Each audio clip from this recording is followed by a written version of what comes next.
We're just days away from reaching 1,000 subscribers. If we hit this goal in the next 15 days, we'll be able to keep the channel running and continue bringing you these stories. Your subscription makes all the difference. It's quick and helps us enormously. The Duke's Deception. Chapter 1. The Cruel Father's Ultimatum. The autumn rain hammered against the tall windows of Ashford Manor with the same relentless fury that Lord Reginald Ashford had shown his daughter for the past 22 years. Lady Catherine Ashford stood perfectly still in the centre of her father's study, her hands clasped before her as she endured yet another of his violent tirades. "You ungrateful, willful creature!" Lord Ashford bellowed, his face purple with rage as he paced behind his massive oak desk. "3 perfectly suitable offers of marriage, and you've rejected them all. Do you think you can continue to live off my charity forever?" Catherine kept her eyes fixed on the Persian carpet beneath her feet, knowing that any sign of defiance would only make his anger worse. At 22, she was considered well past the ideal age for marriage, a fact her father reminded her of daily with increasing venom. "I simply felt that we were not well suited, father," she replied quietly, her voice steady despite the trembling in her hands. "Well suited?" Lord Ashford slammed his fist on the desk, causing his inkwell to jump. "Lord Pemberton has £10,000 a year. Sir Edmund Hartwell has 15,000, and you reject them because you don't feel well suited." What Catherine could never tell her father was the true reason she had rejected these suitors. Lord Pemberton, despite his wealth, was known throughout the county for his cruelty to servants and his wandering eye. Sir Edmund, though rich, was a man of 60 who made no secret of his intention to confine his wife to the country while he pursued his pleasures in London. The third suitor, Mr. Blackwell, had made it clear during their chaperoned walks that he expected complete submission from his wife and had actually struck his previous fiancée for speaking out of turn. "I had hoped," Catherine said carefully, "that you might allow me to find affection as well as financial security in marriage." "Affection?" Lord Ashford spat. "Romantic nonsense. Marriage is a business arrangement, girl. Love is a luxury that women of your station cannot afford, especially when their fathers have suffered such significant losses." Catherine's heart sank. She had suspected that her father's finances were in trouble, but this was the first time he had admitted it directly. The signs had been there: servants dismissed, economies in the household, the gradual selling off of artwork and silver. But she had not realized how desperate their situation had become. "How desperate are we, father?" she asked quietly. Lord Ashford's expression shifted from rage to cold calculation. "Desperate enough that I will no longer tolerate your foolish romanticism. You will marry, Catherine, and you will marry soon. I've arranged a match that will solve our immediate problems." Catherine felt the blood drain from her face. "What kind of match?" "Thomas Whitmore," her father announced with satisfaction. "He's agreed to take you without a dowry in exchange for certain considerations." The name meant nothing to Catherine, but the way her father spoke, it filled her with dread. "Who is Thomas Whitmore?" "A blacksmith in the village of Little Wickshire, about 20 miles north. He's recently lost his wife and needs someone to keep house and help with his business. You'll be married by the end of the month." Catherine stared at her father in horror. "A blacksmith? Father, you cannot be serious. I am Lady Catherine Ashford." "You are an unmarried burden on a failing estate," Lord Ashford roared. "Thomas Whitmore has offered to assume certain of my debts in exchange for your hand. It's the best offer we're likely to receive for a woman of your advanced age and difficult temperament." "But, father, I know nothing of keeping a blacksmith's house, of working with my hands." "Then you'll learn quickly, won't you?" Her father's voice was cold as Winterstone. "The agreement is already signed, Catherine. You'll leave for Little Wickshire tomorrow morning to meet your future husband. The wedding will take place in 1 week. Catherine felt the room spin around her. From lady of the manor to blacksmith's wife in the span of a single conversation. The fall was so precipitous, so complete, that she could barely comprehend it. "Is there nothing I can say to change your mind?" she whispered. "Nothing whatsoever. Your bags are already being packed. Mrs. Hartwell will accompany you to Little Wickshire to ensure you arrive safely. But she'll return immediately after the ceremony. You'll be on your own after that." As Catherine left her father's study on unsteady legs, she passed the portrait of her late mother, Lady Margaret Ashford, who had died when Catherine was only 10. Her mother had been a gentle soul who had married for love and had tried to teach Catherine that true happiness came from kindness and compassion rather than wealth and status. "I'm sorry, Mama," Catherine whispered to the painted image. "I know you wanted better for me." That evening, as Mrs. Hartwell supervised the packing of Catherine's belongings, the elderly housekeeper tried to offer what comfort she could. "Perhaps it won't be as bad as you fear, my lady," she said gently. "A good man is a good man, regardless of his station, and sometimes the Lord works in mysterious ways."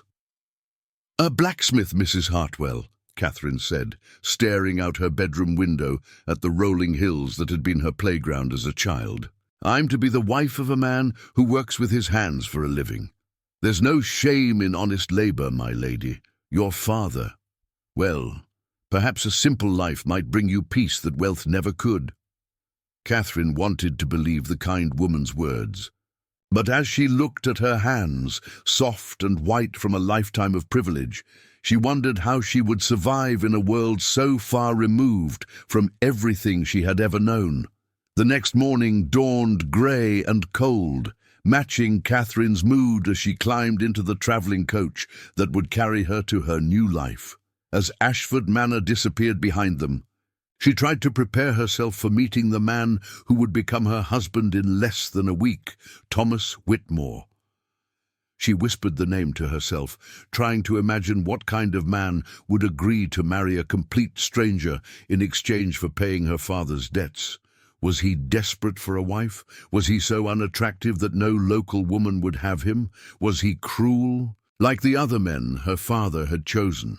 As the coach rolled through the countryside toward Little Wickshire, Catherine had no way of knowing that Thomas Whitmore was not at all what he appeared to be, or that this marriage, which seemed like the end of all her hopes, was actually the beginning of a love story that had been 22 years in the making. Chapter 2.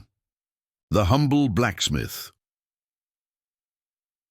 The village of Little Wickshire appeared around a bend in the road, like something from a children's tale.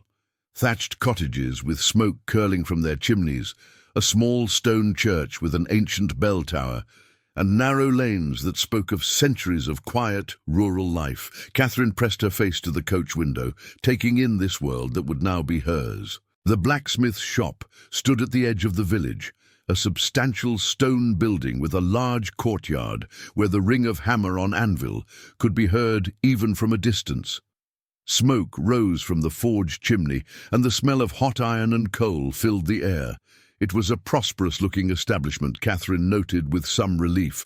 At least she would not be living in complete poverty. "There he is," Mrs. Hartwell said, pointing through the window. Catherine followed her gaze to see a man working at the forge, his back to them as he shaped a piece of red-hot iron on the anvil. He was tall and broad-shouldered, his movements showing the easy strength of someone accustomed to physical labor. His dark hair was tied back with a leather cord, and his simple clothes were practical rather than fine. As their coach pulled into the courtyard, the sound of wheels on cobblestones caused him to look up from his work. Catherine's breath caught in her throat as she saw his face for the first time. Thomas Whitmore was nothing like what she had expected. He was young, perhaps her own age or close to it, with strong, handsome features unmarked by the coarseness she had associated with manual labor. His eyes were a striking blue-gray, intelligent and kind, and when he smiled at their arrival, Catherine felt an unexpected flutter in her chest. He set down his hammer and moved toward the coach with the easy confidence of a man comfortable in his own skin.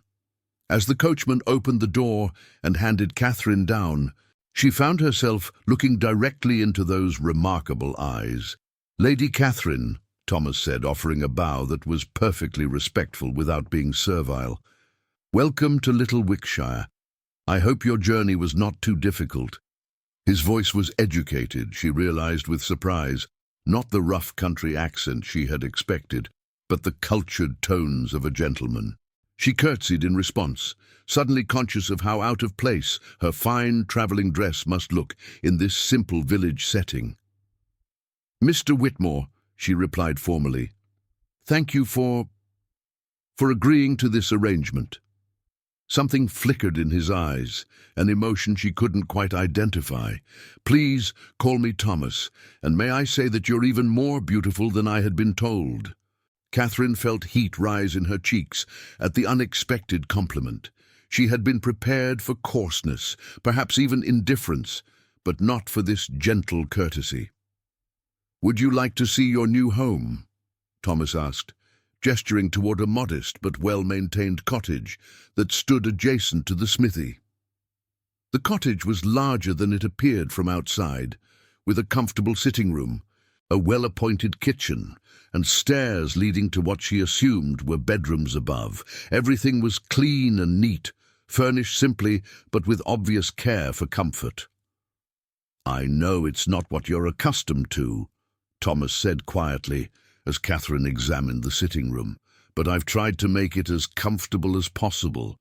If there's anything you need, anything that would make you feel more at home, you have only to ask." Catherine turned to study his face, searching for signs of mockery or condescension, but found only genuine concern for her comfort. "It's lovely, Thomas, truly. I appreciate your thoughtfulness." "I thought you might like to rest before dinner," he continued. "Mrs. Wilson from the village has prepared a meal for us. She's also agreed to help you learn the ways of the household, if you'd like." The kindness in his offer was almost overwhelming. Catherine had expected to be thrown into her new life with no preparation or assistance, but Thomas seemed to understand that the transition would be difficult for her. "That's very kind," she managed. "I confess I know very little about managing a household without servants." "There's no shame in that," Thomas said gently. "You'll learn, and there are many good people in the village who will be happy to help." As Mrs. Hartwell was shown to a guest room for her one-night stay, Catherine found herself alone with her future husband for the first time. The silence stretched between them, not uncomfortable exactly, but charged with the awareness that they were strangers about to become intimately connected. "Catherine," Thomas said finally, "I want you to know that I understand this marriage is not of your choosing. I don't expect. That is, I hope we can be friends at least. I would never force my attentions on you or expect more than you're willing to give." Catherine stared at him in amazement. No man she had ever met had spoken to her with such consideration for her feelings. Thank you. That means more than you know." "I lost my first wife 2 years ago," Thomas continued, his voice growing quiet. "Mary was a local girl, and we married for love. I know this situation is different, and I don't expect to replace what you've lost, or to find immediately what Mary and I had, but perhaps, in time, we might find contentment together." Catherine felt tears prick at her eyes at his honesty and gentleness. "What was she like? Your Mary?" Thomas's face softened with memory. "Kind, gentle. She had a way of seeing the good in everyone, even when they couldn't see it themselves. She would have liked you, I think." "How can you be so sure?" "Because," Thomas said with a small smile, "she always said that people reveal their true character not in how they handle fortune, but in how they face adversity. The fact that you're here, willing to try to make the best of a difficult situation, would have earned her immediate respect." That evening, over the simple but delicious meal Mrs. Wilson had prepared, Catherine found herself talking more freely than she had in years. Thomas was an excellent listener, asking thoughtful questions about her life at Ashford Manor, her education, her interests in music and literature. "You play the pianoforte?" he asked with obvious interest. "Yes, though I doubt there's much call for such accomplishments in Little Wickshire." "On the contrary," Thomas said, his eyes lighting up, "the church has an old instrument that could use someone with skill to play it. And I think you'd find that music is appreciated everywhere, regardless of social station." As the evening progressed, Catherine began to wonder how this remarkable man had come to be unmarried and working as a blacksmith in a small village. His education was evident in his speech and manner. His consideration for others spoke of gentle breeding, and his obvious intelligence suggested capabilities far beyond what his current position would normally require. But she hesitated to ask directly, sensing that there was more to Thomas Whitmore's story than he was ready to reveal. For now, it was enough that he was kind, that he treated her with respect, and that perhaps this marriage might not be the disaster she had feared. What Catherine could not know was that Thomas was wrestling with secrets of his own, secrets that, once revealed, would transform everything she thought she knew about her humble blacksmith husband and the true reason for their marriage. Chapter 3. The Wedding and Growing Affection.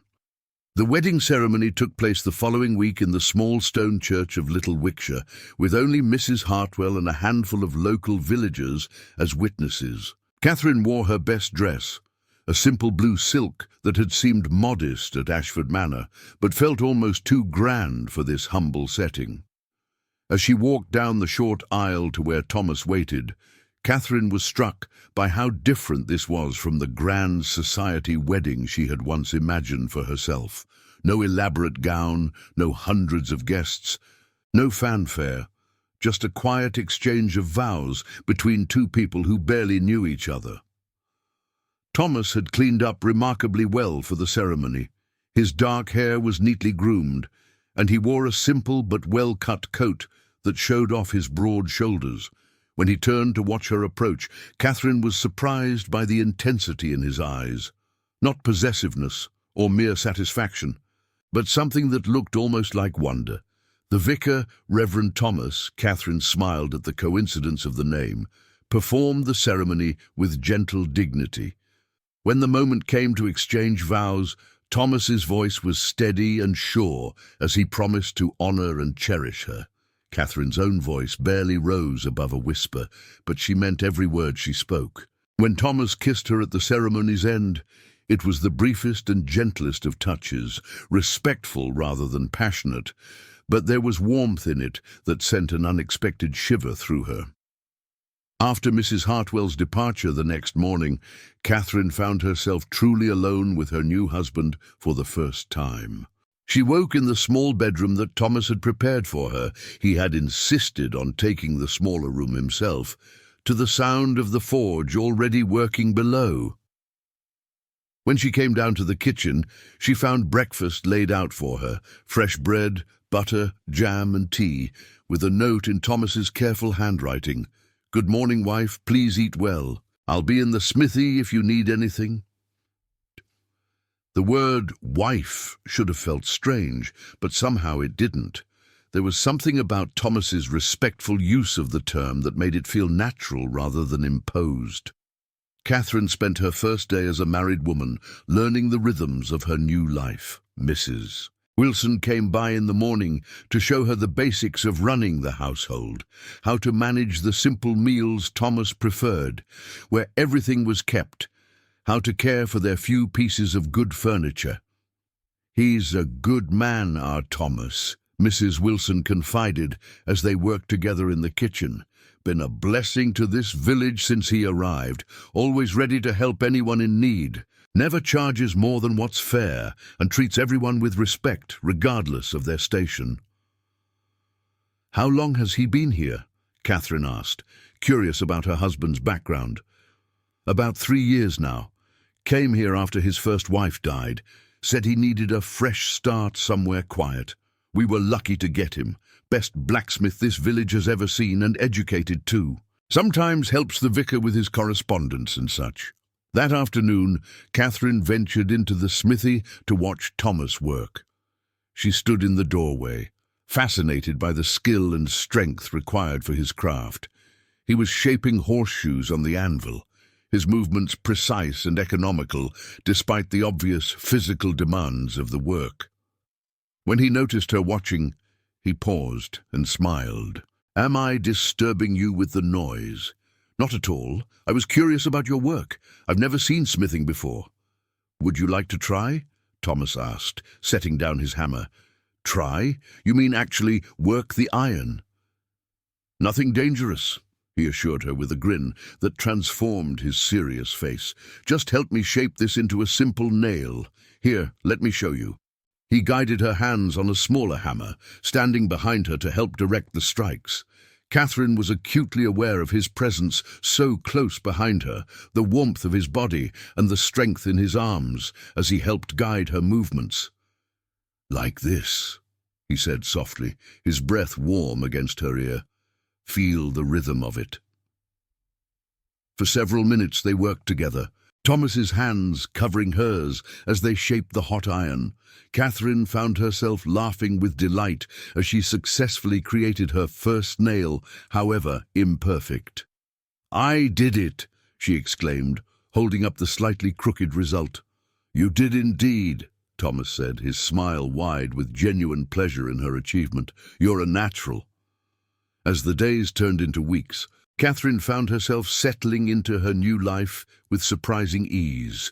Thomas was an ideal companion, attentive without being possessive, helpful without being condescending. He seemed genuinely interested in her thoughts and opinions, often asking her advice about village matters or seeking her input on his work. In the evenings, they would sit by the fire and talk. Thomas proved to be surprisingly well-read, able to discuss literature and philosophy with an insight that impressed Catherine. Sometimes she would play the old pianoforte in the church while he worked on accounts or correspondence for other villagers who couldn't write. "You have the most beautiful touch," he told her one evening, after she had played a particularly complex piece by Mozart. "I could listen to you play for hours." "Thank you," Catherine replied, pleased by his appreciation. "I've missed having music in my daily life." "Then you must play whenever you wish. Music is one of the things that makes a house a home." Gradually, Catherine began to notice small details about Thomas that intrigued her. His hands, though calloused from work, were long and elegant, the hands of a gentleman rather than a labourer. His manners at table were impeccable, and he occasionally used phrases or references that suggested education far beyond what a village blacksmith would normally possess. One evening, she found him reading a leather-bound volume of poetry that looked expensive and well cared for. "That's a beautiful book," she commented. Thomas looked up with a slight start, as if he'd been caught doing something he shouldn't. "Yes, it belonged to my first wife. She loved poetry." But Catherine noticed that the book bore no feminine touches, no pressed flowers between pages, no annotations in a woman's hand. It was clearly a book that had been purchased and read by a man of education and means. "Thomas." "Ah," she said gently one evening as they sat before the fire, "may I ask you something?" "Of course." "How did you come to be a blacksmith? Your education, your manner, they suggest a different background." Thomas was quiet for so long that Catherine wondered if she had overstepped some boundary. When he finally spoke, his voice was careful. "I suppose you could say I've had an unusual path in life. Sometimes circumstances force us to become people we never expected to be." "I understand that," Catherine said softly. "I never expected to be a blacksmith's wife." "Do you regret it?" Thomas asked, turning to face her fully. "Truly?" Catherine considered the question seriously. A month ago, she would have said yes without hesitation. But now, looking at this kind, intelligent man who had treated her with nothing but respect and consideration, she found her answer surprising. "No," she said finally. "I don't regret it. I regret the circumstances that led to it, but not the result." Thomas reached out and took her hand in his. "Catherine, I want you to know that these past weeks they've brought me more happiness than I thought possible." Catherine felt her heart skip at his words and the warmth in his touch. She was beginning to realize that what had started as a marriage of convenience was slowly becoming something much deeper and more precious. What she didn't know was that Thomas was falling more deeply in love with her every day, and that he was struggling with how much longer he could maintain the deception that had brought them together. Chapter 4. The Truth Revealed. The revelation came on a crisp November morning when Catherine was arranging flowers from their small garden in the cottage parlour. A commotion outside drew her to the window, where she saw an elegant travelling coach bearing elaborate coat of arms rolling into their modest courtyard. The vehicle was magnificent, far grander than anything that would normally have business in Little Wickshire. From the smithy came the sound of Thomas's hammer, stopping mid-strike. Catherine watched through the window as her husband emerged from his workspace, and she was astonished by the transformation that came over him. Gone was the relaxed posture of a village craftsman. Instead, Thomas straightened to his full height and moved with an unconscious authority that seemed to emanate from his very being. An elderly gentleman stepped down from the carriage with the aid of a footman in elaborate livery. Catherine recognized quality when she saw it. This was a man of the highest social standing, and he was clearly here to see Thomas. "Your Grace," she heard the man say with a respectful bow, his voice carrying clearly across the courtyard. "Your Grace." Catherine's blood ran cold. That form of address was reserved for one rank only, a duke. She pressed herself against the window frame, straining to hear as Thomas, her blacksmith husband, replied with the easy authority of someone born to command. "Morrison," Thomas said, "I told you I wasn't to be disturbed unless it was urgent. Forgive me, Your Grace, but this matter could not wait. Your cousin Lord Pemberton has been making claims about your disappearance. He's petitioned the courts to have you declared dead so that he might inherit the dukedom." Catherine felt the room spin around her. Dukedom. Her Thomas, her humble, gentle blacksmith husband, was a duke. "And what has our solicitor advised?" Thomas asked, his voice now carrying the crisp accent of the highest aristocracy. "Mr. Whitmore believes you must return to London immediately to contest these claims in person. Your presence is required at Ravenswood House by the end of the month." Ravenswood House. Catherine gripped the window frame as memories flooded back. The Duke of Ravenswood was one of the most powerful men in England, owner of vast estates and wielder of enormous political influence. And Thomas was the Duke of Ravenswood. "Very well," Thomas said with obvious reluctance. "Have arrangements made for my return. But Morrison, this matter is to be handled with absolute discretion. My wife is not yet aware of my true identity." "Your wife?" Catherine backed away from the window, her mind reeling with the implications. She was not just a blacksmith's wife, she was a duchess. And Thomas had been deceiving her for months. As the distinguished visitor departed, Catherine heard Thomas's footsteps on the cottage stairs. She quickly seated herself in her chair by the fireplace, trying to appear calm, despite the turmoil in her mind. "Catherine," Thomas called as he entered, "is everything all right? You look pale." Catherine studied the face she had grown to love, seeing now what she had somehow missed before: the aristocratic bone structure, the unconscious bearing of nobility, the hands that bore calluses from recent labor but showed the refinement of generations of gentle breeding. "Who are you?" she asked quietly. Thomas froze in the doorway, and Catherine saw the exact moment when he realized his deception had been discovered. His shoulders sagged slightly, and when he met her gaze, his blue-grey eyes were filled with a mixture of guilt and resignation. "You heard," he said simply. "I heard enough. You're the Duke of Ravenswood." Thomas closed the door behind him and moved to the chair across from her. But he didn't sit. Instead, he stood there like a man awaiting judgment. "Yes," he said quietly, "I am Adrian Thomas Whitmore, 7th Duke of Ravenswood." "Adrian," Catherine repeated numbly. "Your real name is Adrian." "Thomas is my middle name, the one I've used since coming here. I hoped it would help maintain the illusion." Catherine felt tears prick at her eyes, though she couldn't have said whether they were from anger, hurt, or relief. Why? Why this elaborate deception? Why marry me under false pretenses? Adrian. She couldn't think of him as Thomas anymore. Moved to kneel beside her chair, his face earnest and pleading. "Because I've loved you since we were children, Catherine.